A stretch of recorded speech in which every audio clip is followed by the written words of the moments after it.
Sir declaration of interim dividend. आवाज ना आया प्राइस में बुक। चलो अभी declaration of final dividend for interim dividend. Interim क्या होता है? Half yearly, 6 monthly.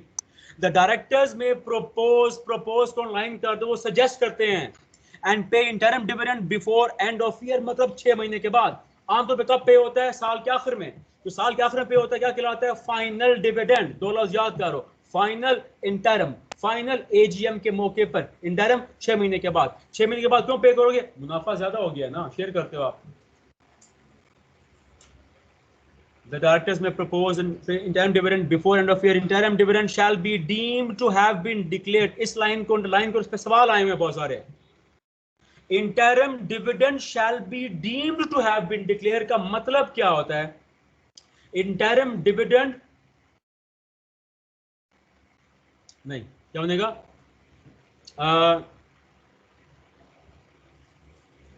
Interim dividend shall be deemed to have been declared. ये समझा जाएगा कि इंटरिम डिविडेंड का ऐलान इस वक्त कर दिया गया है। ऐसे कैसे लिखो? यह समझा जाएगा कि इंटरिम डिविडेंड का ऐलान इन मंदरजा झेल मौकों पर कर दिया गया है। वो मैं पढ़ाता हूं दो। अभी सवाल मैं पूछूंगा ना, बताओ इंटरिम डिविडेंड का ऐलान कब होता है? तो आप कहोगे सर इंटरिम डिविडेंड का ऐलान इन मंदरजा झेल 2 मौकों पर समझा जाता है, हो गया। डन। इंटरिम डिविडेंड फाइनल नहीं, पहला मौका। Date of commencement of closing of share transfer for the purpose of determination of entitlement of dividend. इसको उर्दू में लिखो, जल्दी करो। जिस वक्त कंपनी अपनी बुक्स क्लोज करेगी, तेज से स्पीड अप, देखता हूं कितनी स्पीड है आपकी। जिस वक्त कंपनी अपनी फाइनेंशियल बुक्स क्लोज करेगी, ब्रैकेट में लिखो, यानी कि हिसाब किताब करेगी, कितने शेयर्स बिके कितने नहीं बिके।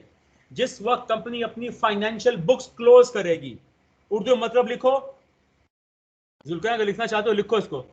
जिस वक्त कंपनी अपनी फाइनेंशियल बुक्स क्लोज करेगी, ब्रैकेट में लिखो, यानी कि कारोबार को रोक के, शेयर्स की ट्रांसफर्स को रोक के हिसाब किताब करेगी, कितने शेयर्स बिके कितने नहीं बिके, और फैसला करेगी कितना डिविडेंड दिया जाना चाहिए। यानी कि जिस वक्त कंपनी अपनी फाइनेंशियल बुक्स को क्लोज करेगी, ब्रैकेट में क्या लिखोगे, यानी कि ये देखें कितने शेयर्स बिके हैं कितने नहीं बिके, और उस लम्हे तमाम शेयर्स की सेल परचेज रोक देगी। क्लोजिंग का मतलब है रोक देगी। और क्या फैसला करेगी? हाँ जी, अब देखते हैं कितना मुनाफा आया, कितना डिविडेंड पे करना चाहिए। पहला मौका। Move on. The date on which dividend is approved by the board in case of no book closure. इसका भी लिखो। और अगर तो बुक्स क्लोज नहीं हुई, ऐसे कैसा ही लिखो, सवाल है आगे काफी इस पर। अगर तो बुक्स क्लोज नहीं की गई, ब्रैकेट में लिखो, समझाने के बता रहा हूं, क्योंकि बुक्स क्लोज करना कंपनी अफोर्ड ही नहीं कर सकती। अगर तो बुक्स क्लोज नहीं की गई, ब्रैकेट में लिखो, क्योंकि बुक्स क्लोज करना कंपनी अफोर्ड नहीं कर सकती, तो जिस दिन बीओडी डिविडेंड अप्रूव कर देगा। Done, that's it. ये 2 पॉइंट्स हैं, इस सारे को पढ़ लें आप।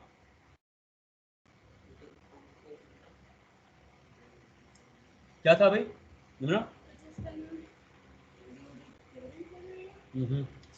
Second point. और अगर बुक्स क्लोज नहीं की गई, मतलब कंपनी बुक्स क्लोज करना अफोर्ड ही नहीं कर सकती, तो फिर जिस दिन बीओडी डिविडेंड को अप्रूव करेगा। अब याद कर लो, मेन टॉपिक क्या है कि इंटरिम डिविडेंड कब डिक्लेयर समझा जाएगा? 2 मौकों पर, जिस लम्हे बुक्स क्लोज की जाएंगी। क्लोज करने का आसान मतलब बता रहा हूं यार। एक दुकान वाला कहता है भी अब मजीद ग्राहक ना आए भाई, हाँ, वो कहता है काइंडली 1 घंटे तक ना आओ। क्यों ना आओ? मैं हिसाब किताब कर रहा हूं। क्या कर रहा है हिसाब किताब, कितने ग्राहक आए कितने गए। मैंने कहा था सिंपल करो, simple. Simple is successful. Company भी दुकान है, तो दुकान के डायरेक्टर्स है ना, मालिक हैं दुकान के, वो कहते हैं रुक जाओ भाई, शेयर्स रोको, सारे रोको। क्यों रोको भाई? हिसाब किताब करने दो ना। क्यों करें हिसाब किताब? देखना चाहते कितना मुनाफा आया, ताकि आपको इंटरिम डिविडेंड दें। तो अगर तो कंपनी अफोर्ड कर सकती है, कंपनी सबको इतला करेगी, रुक जाओ, कोई शेयर्स ना खरीदे, हम हिसाब किताब करना चाह रहे हैं। क्यों करना चाह रहे हो? ताकि आपको डिविडेंड दें। अगर बुक्स क्लोज करना अफोर्ड नहीं कर सकते हो, इतने ज्यादा शेयर्स बिक रहे हैं, तो फिर जिस वक्त बोर्ड अप्रूव करेगा, उस वक्त हम ये समझेंगे इंटरिम डिविडेंड का ऐलान हो चुका है। ये डिक्लेरेशन है, पेमेंट नहीं है। Move on, speed up. हाँ, नहीं यार क्या करें, नहीं बताया। आसान लफ्जों में बताया, बुक्स क्लोज करने का मतलब है तमाम शेयर्स की खरीदो फरोख्त रोक दो फिलहाल। अफोर्ड का मतलब है, मैंने भी बताया कि शेयर्स बहुत ज्यादा हैं। अफोर्ड का मतलब है कि इतने ज्यादा शेयर्स बिक रहे हैं पर मिनट। ग्लोबल कंपनीज हैं यार, एप्पल को देखो, माइक्रोसॉफ्ट को देखो, अमेजॉन को देखो, फिर ग्लोबल कंपनीज के एक मिनट में कितने शेयर्स परचेज हो रहे होंगे। हम तो यहां बैठे हैं दुनिया के कोने में, इस वक्त इस लम्हे कितनी ट्रेडिंग हो रही है, खरबों रुपए की, जिलियंस ट्रिलियंस में। तो कंपनी कहती है बुक्स, मतलब दुकान में घाह कितना आ रहा है यार। दुकानदार कहता है मैं अगर 1 घंटा रोक दूं ग्राहक को तो कितना नुकसान होगा मेरा। तो भाई ये जो करियाने स्टोर हैं, जो बिजी शॉप, कभी शहर में जाओ आप समझते हो कारोबार बड़ी बिल्डिंग्स में होता है, कभी तो शहर में जाओ, जाओ एक्सपेरिमेंट करो। ओ भाई करोड़ों रुपए का काम होता है हर रोज, एक एक घंटे में कई कई लाखों की सेल होती है, कई कई लाखों की। तो वो कहते हैं हम तो गाहक को अफोर्ड नहीं कर सकते। गाहक को रोकेंगे नुकसान होगा ना, तो कारोबार वाले बेवकूफ है क्या नुकसान कर बैठे। तो फिर वो कहते हैं अब क्या करें, जिस दिन बीओडी की मीटिंग में अप्रूव होगा उस दिन समझो वहां से क्लियर हुआ, ये done, move on, speed up, आगे आ जाओ। Listed companies usually comprise of large number of members, agree करते हैं सारे इस बात से। लिस्टेड कंपनी ज्यादा मेंबर्स होते हैं ना, ग्लोबल कंपनीज है ना, अमेजॉन को दिमाग में रखो, एप्पल को रखो दिमाग में। These shares are readily saleable in the stock exchange. Yes, the listed company stock exchange sell करती है ना दुनिया भर को, and the company cannot be sure of who are its members. Company के बोर्ड ऑफ डायरेक्टर्स को एक लम्हे पता नहीं है दुनिया के किस कोने से कौन क्या क्या खरीद रहा है। Who are its members at any given date unless transfers of share are suspended. तो किसी भी एप्पल की मिसाल ले लो, अमेजॉन ने खाली इस कोरोना के दौरान, जेफ बेजोस की दुनिया की सबसे बड़ी डिवोर्स हुई है, $50 बिलियन दिया है उसने अपनी डिवोर्सी वाइफ को, और हंस के दिया है। उसने कहा guess what, I will make it up in no time. Corona के दौरान आई थिंक वो $100+ बिलियन कमा चुका है, बात करो आगे। तो ये अब जब बेजोस ये कह सकता है मुझे क्या पता इस वक्त मेरे कितने लोग खरीद रहे हैं शेयर्स, बहुत ज्यादा है, बिलियंस में, तो फिर वो ये करेगा, देखो ये are at given unless transfer of shares are suspended. इसको ऑनलाइन कर दो, शेयर्स ऑफ ट्रांसफर को सस्पेंड करने का मतलब होता है बुक क्लोजिंग, समझाया आप। For some days by giving a prior notice to members, भाई मेंबर्स को मैसेज कर दो ना, व्हाट्सएप कर दो, ईमेल कर दो, भी आपको इतला की जा रही है, रुक जाओ, चंद दिन के लिए शेयर खरीदो फरोख्त ना करो, सस्पेंडेड, यानी कि book closing. This procedure is commonly known as book closure, done, ये है book closure. All of the persons who possess the shares of the company as a start of the book closure are considered members. तो book closure से पहले जिन जिन ने shares खरीदा होगा वो क्या होंगे, मेंबर्स ही होंगे ना। And serve notice of meetings and paid dividend, तो उस वक्त तक जिन जिन लोगों ने शेयर्स लिए होंगे, क्या पता किसी के पास लाख शेयर्स हो, किसी के पास 10 शेयर्स हो, उन लोगों को इंटरम डिविडेंड दिया जाएगा। कौन सा दिया जाएगा डिविडेंड, इंटरम। तो इंटरम देने की लॉजिक क्या है, कंपनी का मुनाफा ज्यादा हुआ है ना, तो आप कहोगे सर मुनाफा ज्यादा हुआ तो खुद रख लो। भाई शेयर होल्डर्स हैं, उनको अगर खुश करोगे वो और शेयर्स लेंगे, औरों को भी रेफर करेंगे। मूव ऑन, आगे आ जाओ। याद रख लो एक बार मैंने कहा था कि डिविडेंड इज अ राइट। हमने टॉपिक पढ़ा था, डिविडेंड कैरी फॉरवर्ड हो सकता है, रिफ्यूज नहीं हो सकता, जुर्म है। आगे move on. Consequence of delay in payment, speed up. Where a dividend has been declared by a company, ये इसके ऊपर उर्दू लिखो कि जहां डिविडेंड का ऐलान तो हो चुका हो, इस पे सवाल है आगे काफी। पंच लाइन ये है कि जहां ऐलान हो चुका हो but is not paid with in a period specified. ये पुरानी शायद आगे आए, मुझे भूल रहा है, ये आमतौर पर था 30 डेज, अभी फिलहाल छोड़ दो। आप ऐसे कहोगे कि सर जहां डिविडेंड पे करने का ऐलान तो हो चुका हो लेकिन उसको मुकर्ररा वक्त में पे ना किया जाए, the chief executive shall be punishable with imprisonment for a term which may extend to, ये 2 साल सजा है भाई इसकी, अब मजाक समझ रहे हो इसको, और fine which may extend to, क्या लिखा हुआ है, 5 मिलियन रुपीज। कहां से देगा, अपनी जेब से देगा। तो फिर so that's how sensitive this is। ये किस वक्त है? जब उसका ऐलान तो हो चुका हो लेकिन पे करने के मूड में ना हो। Move on. Chief executive convicted का मतलब क्या होता है? जब चीफ एग्जीक्यूटिव को सजा सुना दी जाएगी, यानी उसका जुर्म साबित हो जाएगा। कौन सुनाता है सजा? अदालत। Shall from the day of the conviction का मतलब क्या होता है? जिस तारीख को उसको अदालत में सजा सुना दी गई हो, सीज टू होल्ड ऑफिस, उस दिन से वो अपना ऑफिस छोड़ देगा, खत्म हो जाएगा। एंड शैल नॉट फॉर, अब आगे देखो, बात करो, इसको लाइन करो, for a period of 5 years from that day. पहला 2 साल सजा, जुर्माना 5 मिलियन, और जिस दिन ये सजा सुनाई दी जाएगी उसके बाद 5 साल के लिए ना अहल। जब मैं कहूंगा ना अहल तो काफी लोग याद तो आते होंगे आपको। तो क्या करते फिर रहे हैं आजकल? फरार होने की कोशिश कर रहे हैं। तो खान साहब ने क्या किया? Come here you rat, you trying to run away,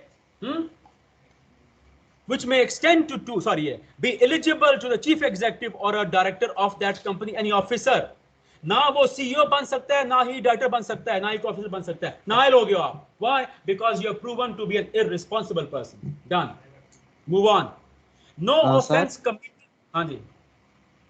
sir ये सीईओ के लिए या डायरेक्टर्स के लिए? सही है, बस सही है।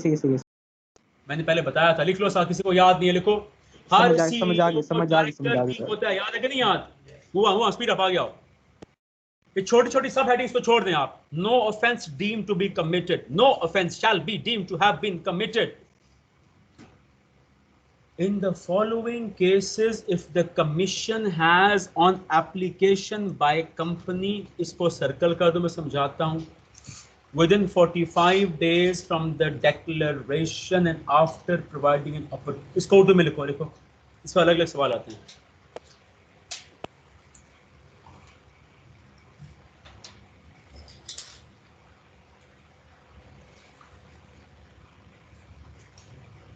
अगर कंपनी ने डिविडेंड की डिक्लेरेशन डेट के बाद, अगर कंपनी ने डिविडेंड की डिक्लेरेशन डेट के बाद, इसको लाइन करो, 45 डेज के अंदर अंदर एसईसीपी को इतला कर दी है,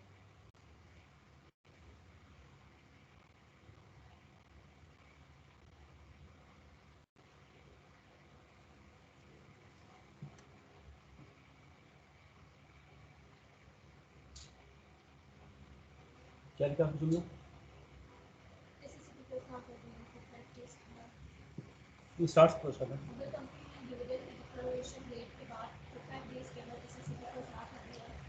एसईसीपी को इतला कर दी है कि वो डिविडेंड को पे नहीं कर सकते या डिले करना चाहते हैं। बल्कि ये लिखो कि डिविडेंड की पेमेंट फिलहाल नहीं करना चाहते। ये लिखो, डिविडेंड की पेमेंट फिलहाल नहीं करना चाहते, या लिखो कैरी फॉरवर्ड करना चाहते हैं।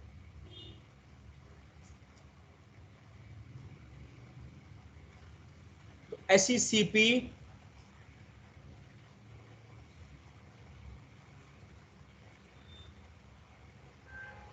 शेयर होल्डर्स को इसकी इतला करेगी, कॉमा, अगर कोई ऑब्जेक्शंस हैं तो सुनेगी,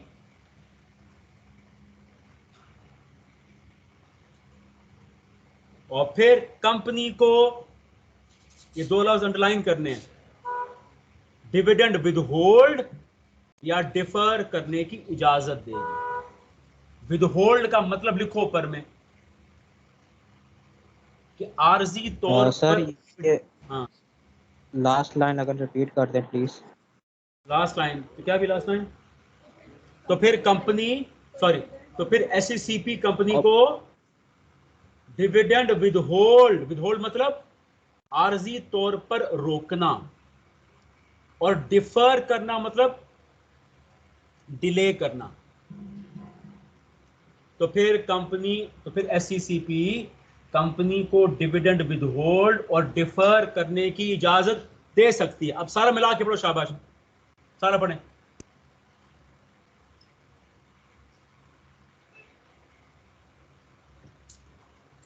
तो सवाल यहां तक anyone?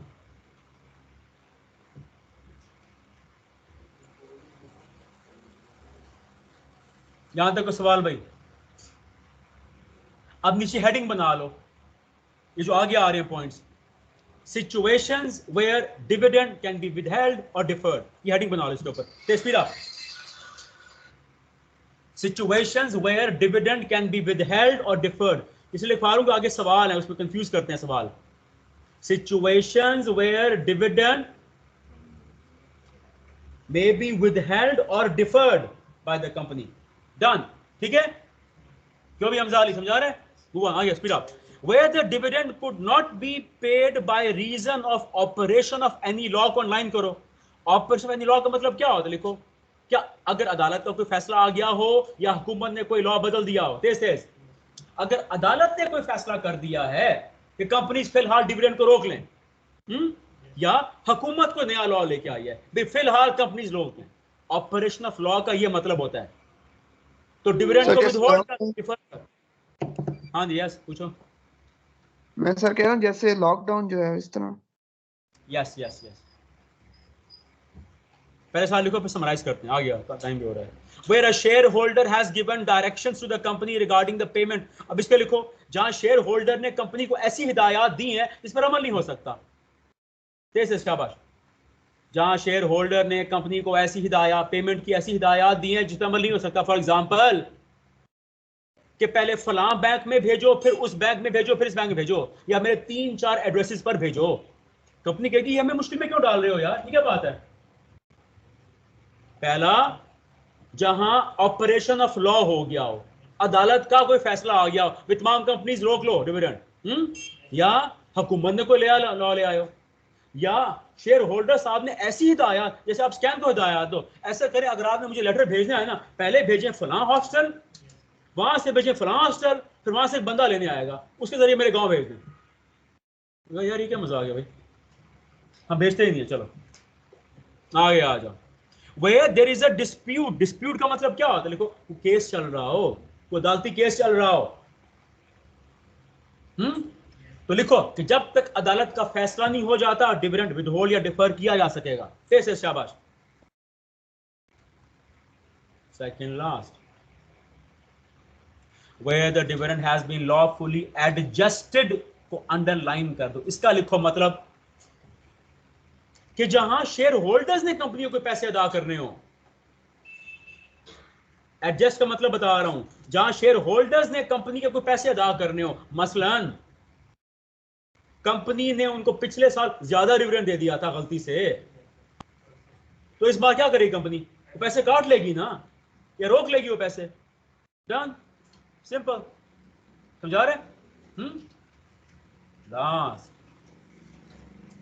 where for any other reason the failure to pay the dividend or to post the warrant, warrant को लाइन करो। किसको याद है warrant क्या होता है? बताया था मैंने कल, warrant plain piece of paper.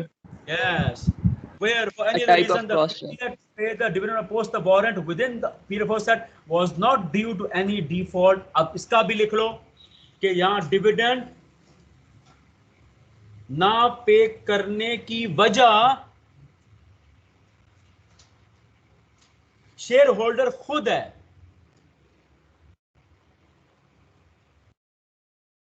ये यहां लिखे ना डिफॉल्ट, ये डिफॉल्ट नहीं है, फॉल्ट है ये, ठीक कर लो इसको। Was not due to any, default नहीं है, फॉल्ट है।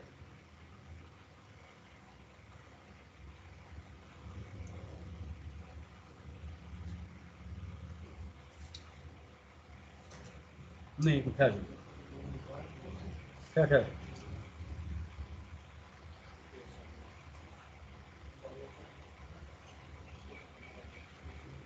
हाँ चलो इसको डिफॉल्ट ही करो, ये लिखो, इसको ठीक करो।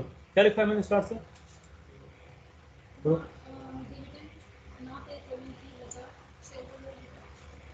जहां डिविडेंड, ये लिखो, वो डिफॉल्ट रहने दो, जहां डिविडेंड ना पे करने की वजह शेयर होल्डर खुद है और कंपनी ने डिविडेंड की पेमेंट पर कोई डिफॉल्ट नहीं किया। ब्रैकेट में लिखो आगे लास्ट बस, यानी कि ये डिफॉल्ट का मतलब बता रहा हूं कि कंपनी ने उसकी तमाम प्रीवियस पेमेंट्स, उसके तमाम प्रीवियस डिविडेंड्स पे किए हैं। ये डिफॉल्ट का मतलब लिखवा रहा हूं कि कंपनी ने शेयर होल्डर के तमाम प्रीवियस डिविडेंड्स पे किए हैं और कोई पेमेंट मिस नहीं की, ब्रैकेट क्लोज।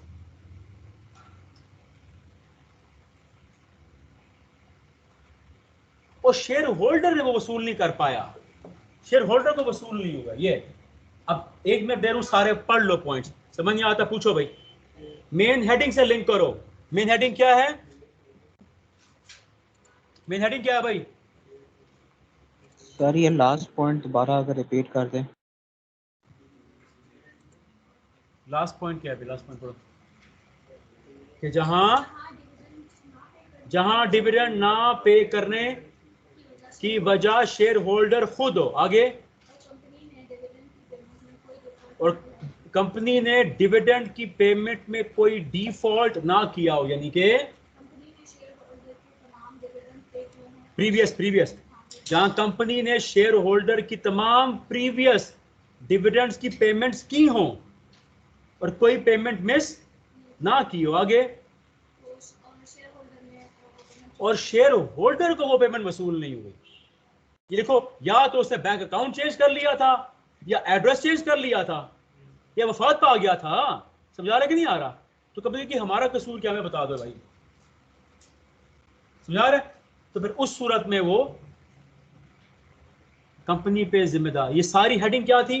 वो सिचुएशंस जहां अगर डिविडेंड रोक दिया गया है, शेयर होल्डर तो यही कहेगा ना, भी आपने मेरा डिविडेंड ही पे नहीं किया, रोक लिया है। कंपनी कहेगी रुका हुआ, आई श्योर, हमें तो पे, देखो सिस्टम बता रहा है। ये तो वही बात है स्कैन वाले के, हमें तो आपको लेटर भेज दिया, अब मुझे नहीं मिला यार। तो अच्छा, हमने जीपीओ के जरिए आपको बता रहा हूं, अगर आपने किसी को लेटर पोस्ट करना है, देखो तरीका ये होता है ताकि लॉ पढ़े फायदा। अगर आप सबूत चाहते हैं, कोई बंदा आप पे इल्जाम ना लगाए, you simply go to the GPO, वहां से आपको रिसीट देते हैं, वो सबूत आ जाता है। कोई बंदा कहता है अच्छा, वो चलाक प्ले करता है, प्ले स्मार्ट विद यू, वो कहता है मैं इसमें इल्जाम लगाऊंगा, फंसाऊंगा इसको मामले में। The tip is this, you go to the GPO, उसको ये लेटर मैं भेज रहा हूं, मुझे इसकी रिसीट दें, और फिर जब वहां लेके जाते हैं वहां साइन लेते हैं, वो एविडेंस आ जाता है कि आपने लेटर भेजा है, फिर मुकदमे से बच जाता है बंदा। समझा? That's how you save guard yourself when you know the law. तो इसलिए कंपनी के सिस्टम में देखो भाई, भेजा हुआ है आपको, अब अगर वहां से कहीं मूव हो गया, हमें बताया तो हमारा कसूर है, इट्स योर फॉल्ट। तो शेयर होल्डर ये कहेगा आपने मेरा डिविडेंड विद होल्ड किया है, तो विद होल्ड नहीं किया, it's your fault, right? With hold में आएगा लेकिन कंपनी की जिम्मेदारी में नहीं आएगा, राइट? कोई सवाल यहां पर? बस जान, अब कितना रह गया, खत्म नहीं हुआ हमारा आज, वेरी बैड। कल हम इसको खत्म करेंगे, शार्प 11 में स्टार्ट करूंगा, साथ ही हम नेक्स्ट चैप्टर भी स्टार्ट कर देंगे। डेट क्या है? हाँ सर ये 7 जून से फिजिकली न खुल रहा है यस, कैंस। Most likely classes face to face start हो जाएंगी आपकी, मेरे ख्याल में हो जाएंगी, लाजमी हो जाएंगी, क्योंकि अब ये जो सर कब से क्लासेस स्टार्ट? जी क्या हुआ? क्लासेस कब से स्टार्ट होंगी? फिलहाल है वो 7 जून है, आज डेट क्या, 25 है, 2 वीक्स टू गो।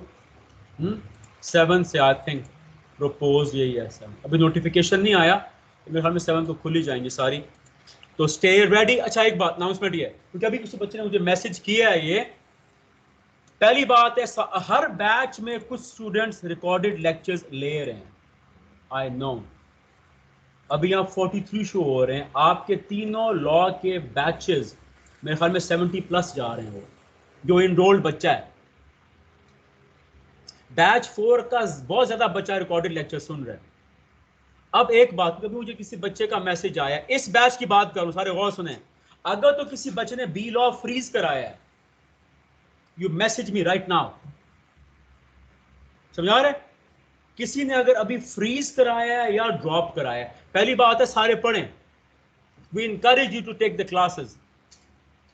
अगर किसने फ्रीज कराया है, मैसेज मी राइट नाउ, वजह ताकि उसको मैं फिल्टर करूं, मेरे बैच में वही बच्चा शो जो प्रॉपर इनरोल्ड है, फीस पेड है और पढ़ रहा है। अगर फ्रीज कराया, let me know right now. चल लेट्स मार्क योर अटेंडेंस, और जब क्लासेस स्टार्ट होंगी, यू शुड ऑल कम, और अगर सारे बच्चे आ जाते हैं, हमारे पास सबसे बड़ा हॉल यही है, फिर जहां जगह मिलती है बैठ जाओ, जमीन पर ही बैठ जाओ, क्योंकि यहाँ सीट तो इतनी है नहीं। ये ऐसे ही हुआ था लास्ट सेशन में, तीनों बैचेस यहाँ पूरे नहीं आने लगे। जस्ट फाइंड अ प्लेस है, फाइंड अ स्पेस, खत्म, जहाँ मिलता है बैठ जाओ बस। हाँ yes, first come first serve. चलो, क्योंकि देखो आगे हमारे पास टाइम कम है, मुकाबला सख्त है, मैंने बताया था 10 डेज वाला आपको। हाँ, that's my suggestion to you, फैसला आपका है। अगर प्रेशर सस्टेन कर सकते हो तो I need 10 to 12 extra hours, वरना गेट रेडी, आपकी प्रेप लीव खत्म है। I am saying it right in your face. कम से कम 20 अगस्त तक क्लासेस जाएंगी आपकी, मैं नहीं सबकी जाएंगी, ठीक है। आगे आ जाओ। अब्दुल बासित, बुक्स आई कि नहीं आई भी अभी तक? बुक्स यहाँ जितने बच्चे बैठे पास पेपर है सबके पास पास पेपर्स, किसके पास नहीं है? क्यों वजह यार, किस बात का इंतजार कर रहे हैं आप? What are you waiting for? But apocalypse? नीचे जाओ या ज़िया साहब से पास पेपर्स लो यार, क्या हो गया आप लोगों को? यार गेट सीरियस। अब्दुल मोइस, ये जो बच्चे अभी सुन रहे हैं मेरी आवाज, ज़िया साहब है, पास पेपर्स लो, मैं कह रहा हूँ मूव फास्ट, समझ आ रही सबको? आगे आ जाओ। Abdul Rafay absent, Abdul Samad present sir. Abu Tawab present sir. Present, Abdullah Asif present sir. Abdullah bin Tariq absent, Amma Sikandar absent, Bairam absent, Ghulam Mohammad, देख कितने बच्चे एब्सेंट हो रहे हैं। गुलाम मोहम्मद सिकंदर प्रेजेंट है सर, बोल रहा था माइक बंद था। कौन? सिकंदर प्रेजेंट है। प्रेजेंट है, okay. Haider Rashid Present, absent, sir. Ali Haider Rashid आया, Haider absent, Hamza Ali present, Yes, sir. Present, Hamza sir. Heather. Younus, Haider भी आया हुआ है, okay. Hamza Younus, Hasan Abbasi absent, I don't know कौन है, Hasan Khan present sir. Hina Shaheen, Hina Present, sir. Absent, present, Ifra Present, sir. Present. Ifra, Present. Ifra, Khadija, Present. Khalid Khan, present sir. Laiba Bashir, Present, sir. Laiba Iftikhar, Present, sir. Maham, Present. Maheen, Present. Mariam, Present. Ibrahim Baig, Ibrahim Baig, present sir. Mohammad Abdullah, present sir. Ehsan Jameel, present sir. Mohammad Ali, yes sir. Armaghan, Armaghan absent, Hamza Khan, present. Imtinan absent, Mohammad Usama, Saad absent, Shahzeb, Saad आया, Shahzeb, present sir. Wasi present Yusuf, sir. Present sir. Mohammad Yusuf, Zain Amjad, Najiullah absent, Nayab sir present Najeela present. Okay, Nayab absent, Nimra Gul, Noman, present sir. Present. Nayab present है, हाँ okay, Noman, present Ismail, sir. Present, sir. Salman Haider, present. Salman Khan absent, Sarma Tayyab present absent, Sherbano present sir. Present, sir. Ammar Ali Bukhari absent, Hassan Mushtaba, present sir. Ismail Shah, present sir. Saifuddin absent, Alina present sir. Present, sir. Saifuddin present. Okay okay, Taqdees Taqdees absent, Umair Majeed absent, Umar Farooq absent, Yusra, present sir. Present. Umar Farooq आए, युसरा भी आई है, जैनब, सैयद अमार Ali present. Present. कौन? सैयद अमार Ali present, sir. कौन? सैयद कौन भाई? सैयद अमार अली, बोलो यार जल्दी करो। Syed Amar Ali present, sir. Ammar Ali, okay okay. Zainab, Present. Zayan Present, sir. और जुहेब अली। अच्छा, he has left, एक minute, has frozen the block। Done, ठीक हो गया। आज 25th है। That's all for today. I'll see you tomorrow sharp 11. Okay, thank you. Allah Hafiz.